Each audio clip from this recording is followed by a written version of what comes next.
Welcome to the SPSJ podcast.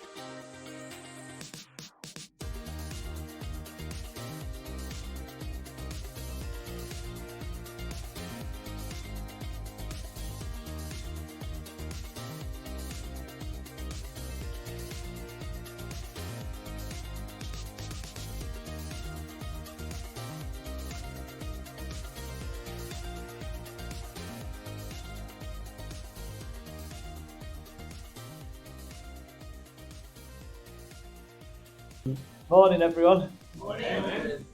It's jolly good to be back. I slept quite well last night. It was nice. I know some of you didn't, so sorry about that. It's nice singing together, isn't it, to Jesus? Yes. Lovely.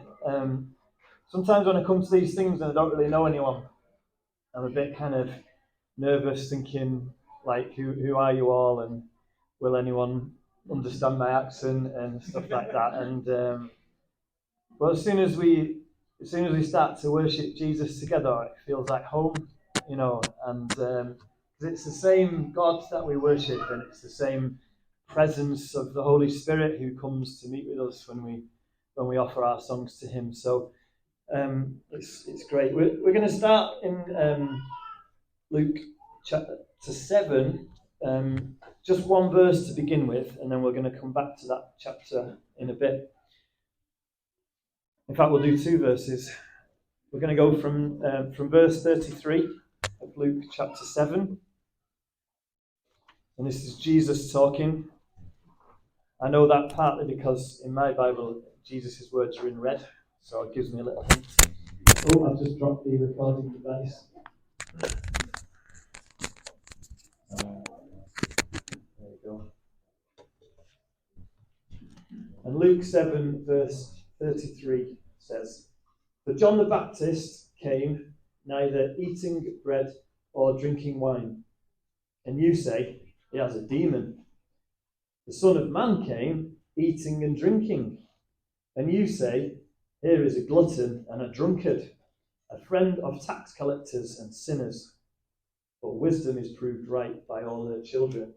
Now, if you'd written one of the Gospels and you wanted to tell the world about Jesus and all the amazing things that he did and the wonderful person that he was and the message that he preached, would you leave in that verse that says he's a glutton and a drunkard? I think I probably wouldn't, because I just want to tell people all the brilliant things about Jesus, not the accusations that were made about him that he was a glutton and a drunkard. So it's interesting that the gospel writers decide, they didn't have to, they decide to leave this accusation in. And one of the reasons that they leave it in is because central to Jesus' ministry, all of the things that he did and said, they're all centered around what Jesus does and says at the meal table. So I've got like a 20,000 word dissertation that I wrote once about Jesus' meals in the Gospels and what happens around Jesus' meal table and why it's controversial and all of that. And we're going to think about that a little bit today. What happened around Jesus' meal table, what happens when we come together around meals, and what we can learn from that today. And early in the life of our church, after about 2 or 3 years, my parents, who were at the time living in North Devon, they came to visit us, and there was a lady, a friend of ours called Sandra, who was on the door that day. I don't think we had like an official welcoming committee, but people kind of appointed themselves, and there was this lady and a couple of her friends, all kind of smoking cigarettes. The language was perhaps not what you'd expect at times in front of the church. And my mum and dad came in through this cloud of smoke, and my dad afterwards had a little word with me, and he said, "Son, I think it's brilliant what you're doing and all that." And he said, "But do you think that maybe the first kind of impression people get of your church is of that kind of scene? Is that the kind of the representation that you want?" And I had a good think about it. And I thought, I totally see what you're saying, because first impressions are really important. But what I do want is for people to look and go, if they can belong to that church, maybe anyone can. maybe I can as well. And Jesus, because of the people that he hangs out with, because of the people he has around this table, he gets these accusations. Well, you hang around with the sinners, you talk to the prostitute, you talk to these people, and therefore you must be also a glutton and a drunkard. I wonder what company you keep. I wonder who sits around our tables. Is it just people who are like us? Is it people who are just the same as us, who think the same things, who are the same social class as us? Or do we do something that's different, and do we reach out to those who are different to us? Just straight after this, there's this amazing story that's titled in my Bible, Jesus Anointed by a Sinful Woman. So going from verse 36. Now, one of the Pharisees invited Jesus to have dinner with him. So he went to the Pharisee's house and reclined at the table. When a woman who had lived a sinful life in that town learned that Jesus was eating at the Pharisee's house, she brought an alabaster jar of perfume. And as she stood behind him at his feet weeping, she began to wet his feet with her tears. Then she wiped them with her hair, kissed them, and poured perfume on them. When the Pharisee who had invited him saw this, he said to himself, if this man was a prophet, he would know who is touching him and what kind of woman she is, that she is a sinner. And then Jesus goes on to tell this story of the people who were forgiven, and he talks about the fact that those who are forgiven much love much. And then he says, let's just skipping on to verse 48. Jesus said to the lady, your sins are forgiven. The other guests began to say among themselves, who is this who even forgives sins? Jesus said to the woman, your faith has saved you. Now go in peace. And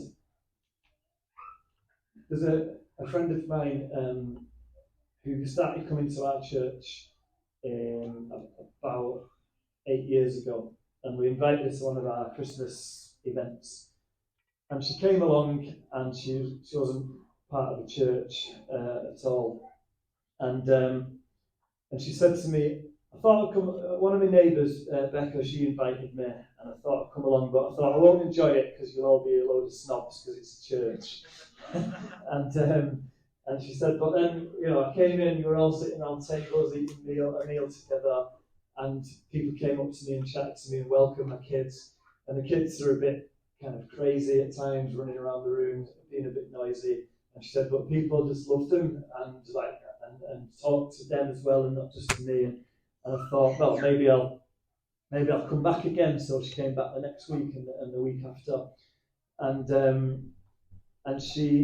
they got involved with the church. And she said, oh, can you do like a baptism dedication service for my kids after a while? And I said, why do you want that? And she said, well, I want us to be like officially as a family part of this church. And they got more involved, and there was a difficult situation at home for her, and she ended up having to leave her husband because of some abusive behaviour, and she was really angry about what had happened, and she said to me, I'm going to get a tattoo. I'm going to get a tattoo on my arm, and it's going to say, "Still I rise." And so she went and got this tattoo, and just here. And then on the Sunday, she came and showed it me, and it didn't just say "Still I rise," but after "Still I rise," there was this obscene word that I won't say. But it was, I won't say it. I don't swear. I've only said that this word that it said. I've only said it once in my life when I was 10, and I didn't like it, so I've never said it since. And so it said this obscene word, and I just went, oh, there's an extra word. And she was like, yeah, I was really angry. And I'm like, yeah, but it's tattooed on your arm, it's never going to go. On the rest of your life, it's going to say, "Still I rise, mother." And a few weeks later, I found out that she played guitar. And I said, oh, while we're taking communion one time, why don't you play guitar and sing a song or two? And so she brought a guitar along, and she turned up with this old Spring Harvest music book. I don't know if you know Spring Harvest, but an old Christian conference that happened at Butlins. And I said, where did you get that from? She said, oh, when I was a kid, my mum got involved with the church for a couple of years, and they went to this thing, Spring Harvest, and I loved the songs, so I bought this music book. So she was there as we were taking communion, playing Abba Father and all of these kind of 1980s songs. And and I looked over to her, and as we were taking this holy moment, and she was playing with a t-shirt on, and I could see this delight right from. And I looked over, and I just thought, what would my dad say now?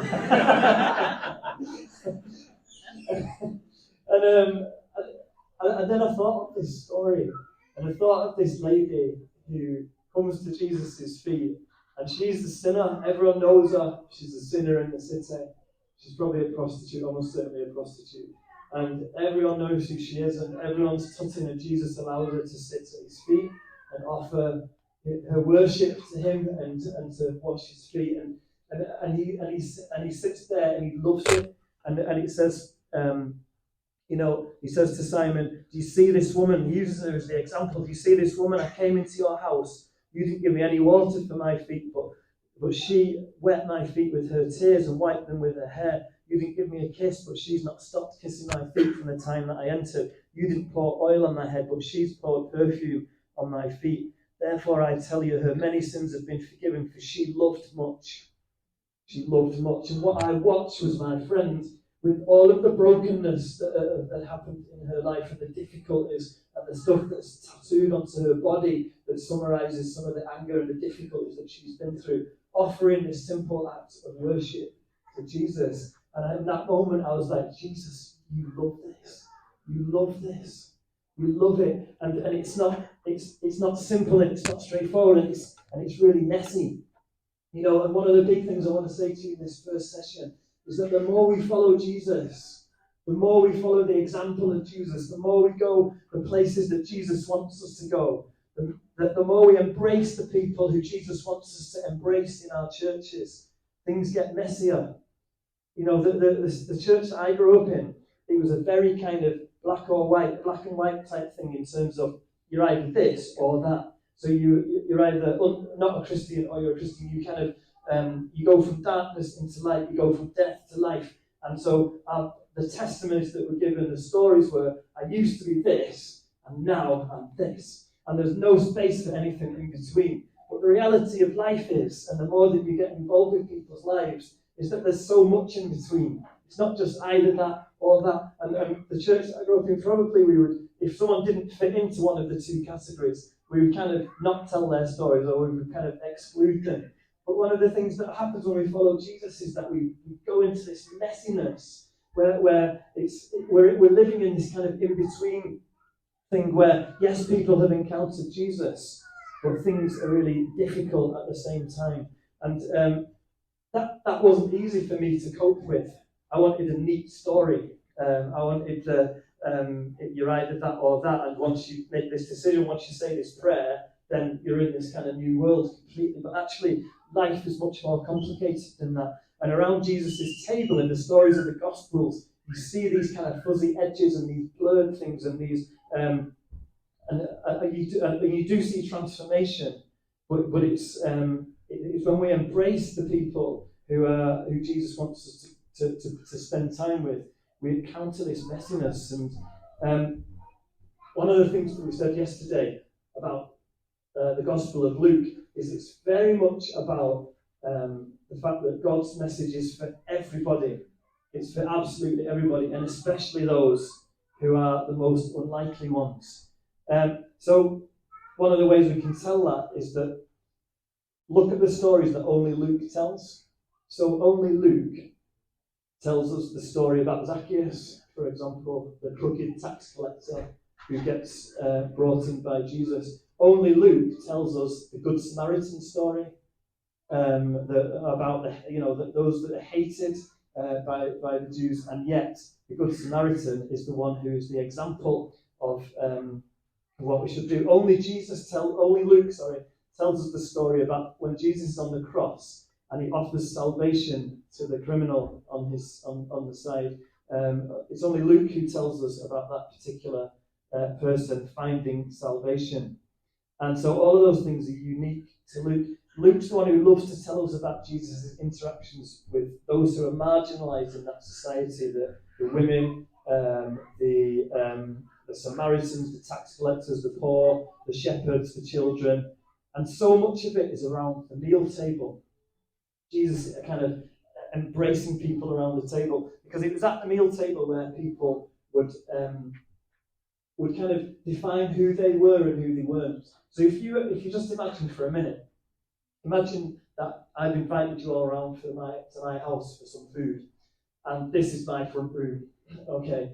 And also imagine that I am important, okay? So you're sitting there going, we've got an invite to Chris Lane's house. And so you're like, you've been taught in Jesus' day from a young age to try to gain more honour for you and your family. And one of the ways you can gain honour for you and your family is to get invites to people important like Chris Lane to his house. Now, could I ask your name? Anne and Fiona. Anne and Fiona are the two most honoured and important people, well, after me obviously, in this room. Anne is the most important person because she is at my right hand and Fiona at my left. As we get towards the back, you are the less. Remember, this is only pretend. Okay? They are they're the less important people. So you're all quite aware by where I allocated your seating, who's the most important and who isn't. Now, let's take someone from the back. What's your name, sir, with the glasses?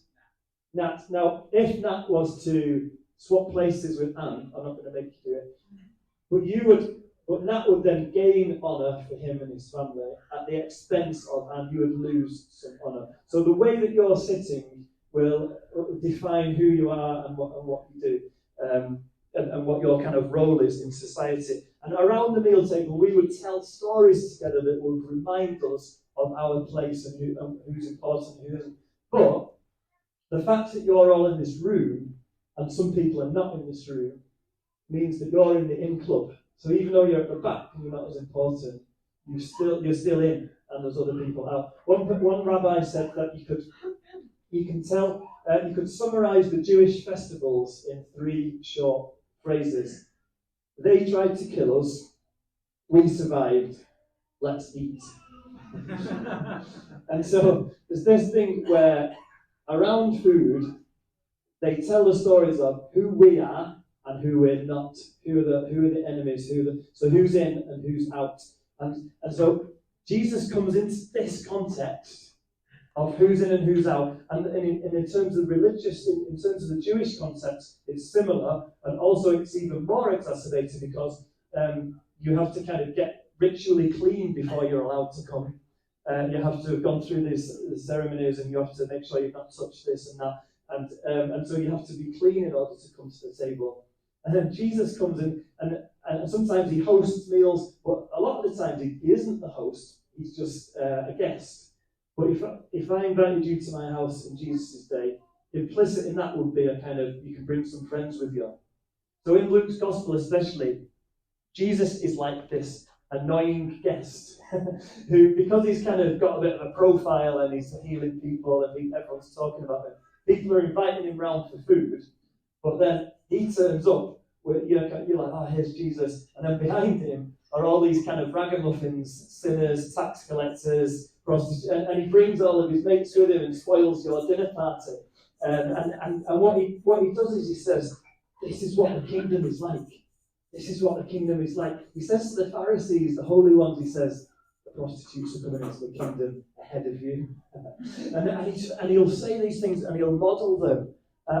He's trying to do this lifestyle that is completely different to what anyone else could kind of imagine in that way. And there's the thing is, if we respond to Jesus's example, and if we try to follow Jesus' example, it's costly, It's a lot easier to have people around our tables who are like us and who agree with us and make us laugh and we feel safe and comfortable with.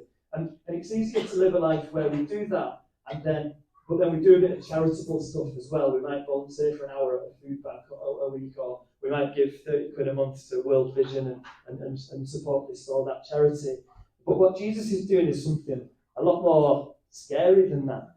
And he's modelling a lifestyle where we say, actually, we're going to bring people into our lives and around our tables who are different. We're going to take a risk and we're going to step out. And one of the things about the movement that I was part of in the late 1990s, when we all moved into Langworthy and various friends moved into different estates around, was saying, let's stop being in our kind of safe places in middle class people in middle class areas and then meeting on a Sunday for a little bit, but actually a whole bunch of us moved into some of the poorest areas of Greater Manchester to live long term and to invest our lives in a place that other people were moving out of and we're trying to ignore or escape from. And so I guess for each of us, it's about coming to God and saying, Lord, what is it that I can do? Because what it's not is everyone has to go out after this weekend and find a homeless person and have them live in their house, or we're not talking about that stuff. For each of us, what Jesus does is he unsettles us a bit. And he wants to just push us, and he wants to just make us look a bit more outwards and help us to go, how might the example of Jesus challenge my life? What little changes can I make to begin to walk towards the kind of life that Jesus wants me to live? And so each of us, it's a prayerful thing. It's not imposing a certain thing on you. But there is a cost to it. There is a cost to it. There's a lad who came to faith a few years before we had kids, who's in our youth group, and just from such a broken background. And his dad had left when he was about 9. His dad had said to him he was going to the shop, and that was the last he ever saw of him.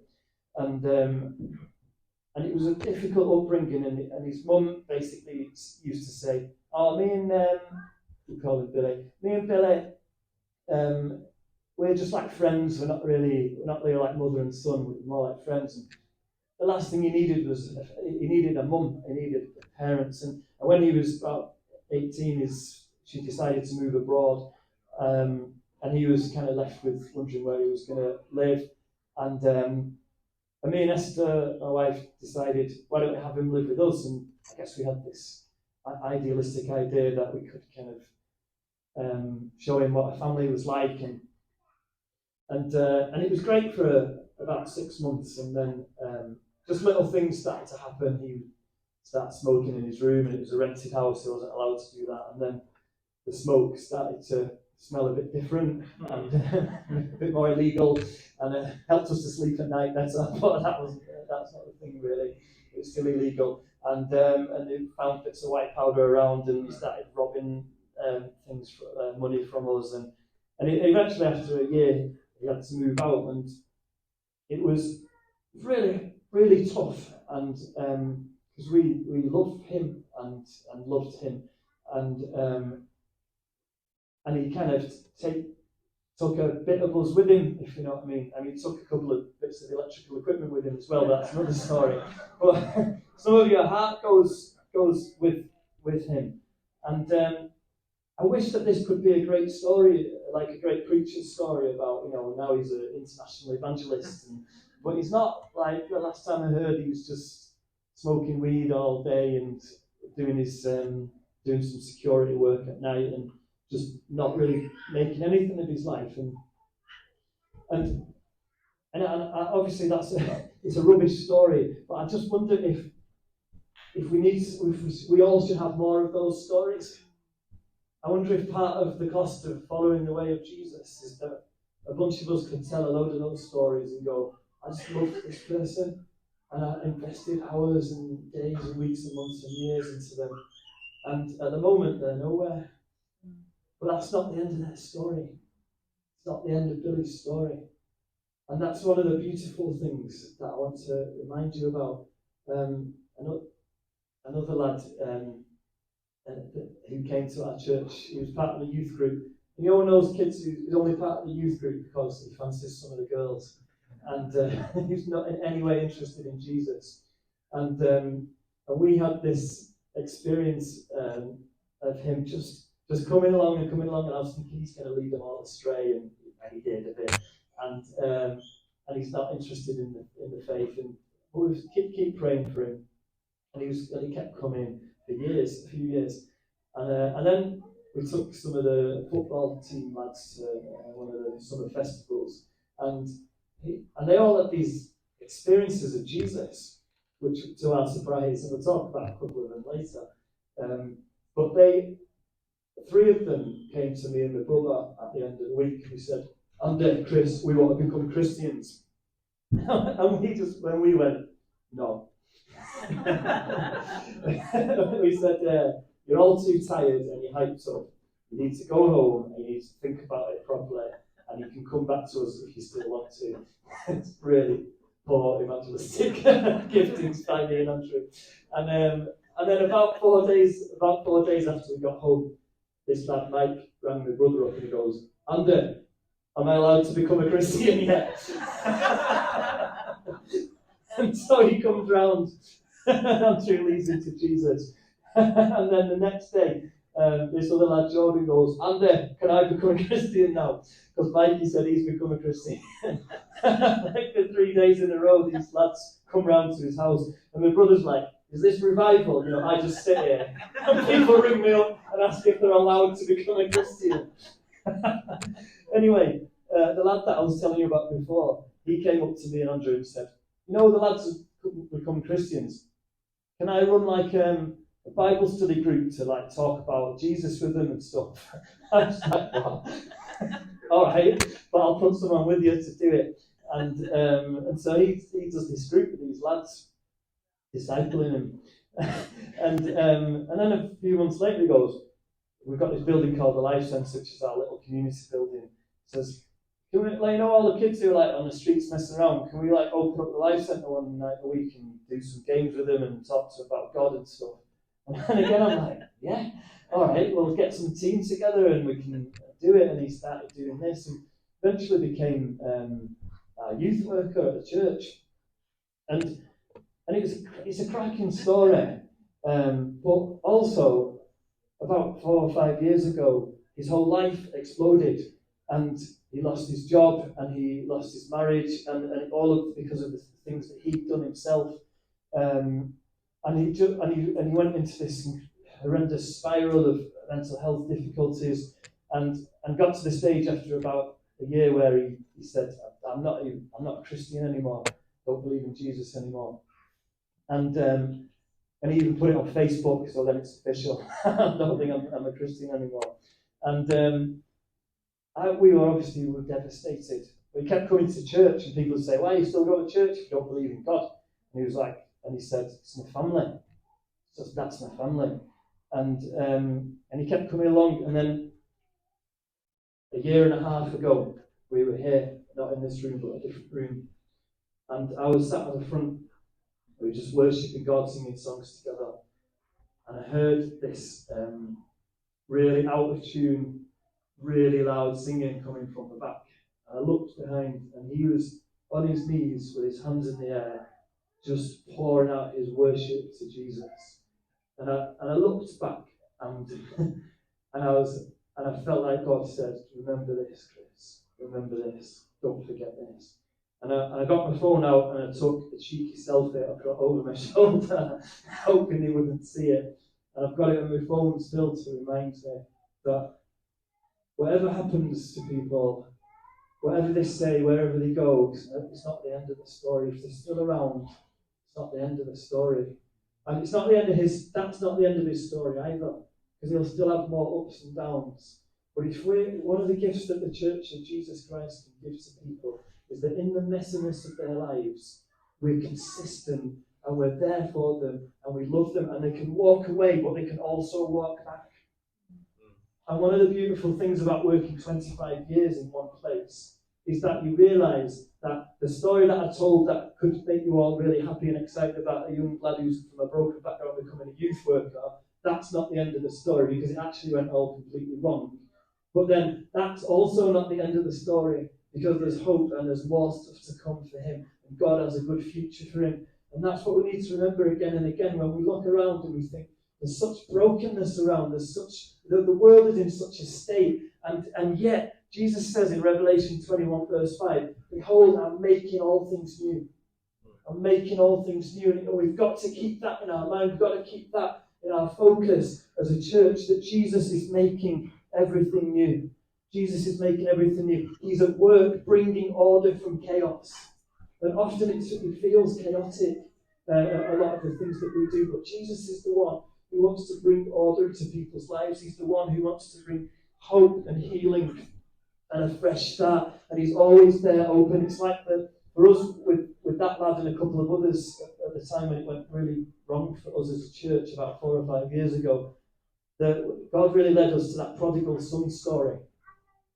And you know where it says, while the son was still a long way off, the father saw him, was filled with compassion for him, and then he runs to the son and embraces him. And in that embrace, and that's what I watched in that other room in this building with that lad. I watched the father embrace him and bring him back. He was a long way off. He was a long way off, but the father saw him and was filled with compassion for him. I don't know who you can think of today who's a long way off from Jesus. But what they need to hear and know from you is that the Father sees them and he's filled with compassion for them. And as soon as they turn to come back, the Father will run to them and embrace them. How do we make spaces more and more? We'll talk about this in the second half this morning. How do we make more and more spaces where people can experience the embrace of God, the embrace of the Father? One of the things we started to do was just going out on the streets more and offering prayer to people, having more space in our gatherings to make room for people to encounter God through bread and wine, through prayer ministry, through worship, through the teaching of the word, and just having this big extra emphasis on, if Jesus is here with us, then transformation can happen.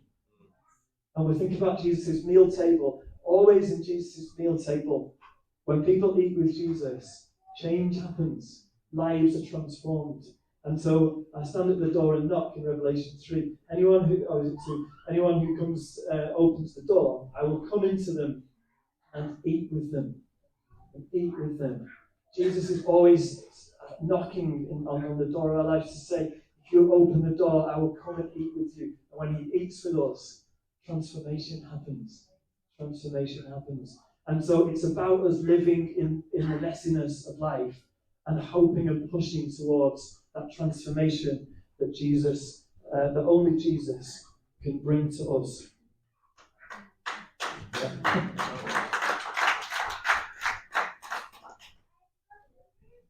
Let me tell you a couple more stories, and then we'll perhaps spend a bit more time in prayer. You know the lad Brian that I told you about yesterday, the city tattoo guy? We do, like every week in church, we do an open mic thing where we say, has anyone got any stories about what God's been doing? It's a bit of a risky thing to do, because you can get all sorts of bonkers stories.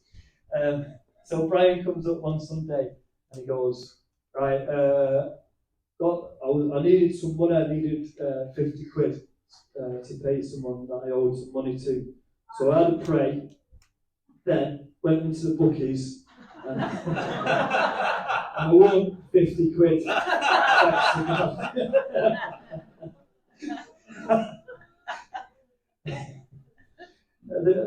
And I was like, great, thanks Brian. There's another lad, Nathan, and he's, I'd like to say a bit more about his story in the second bit.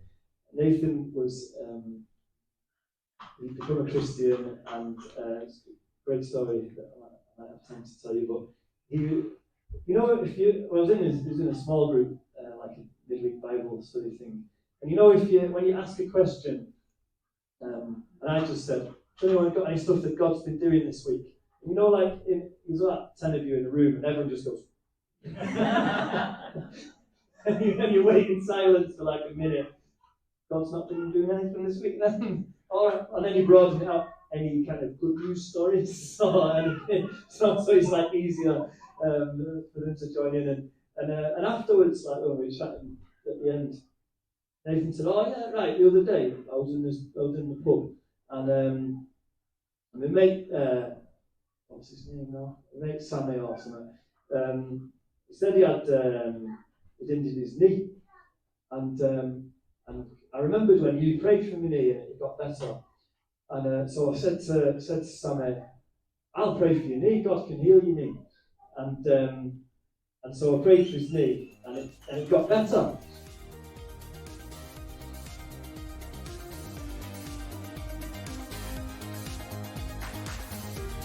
Thank you so much for joining us today. We hope this episode has got you thinking.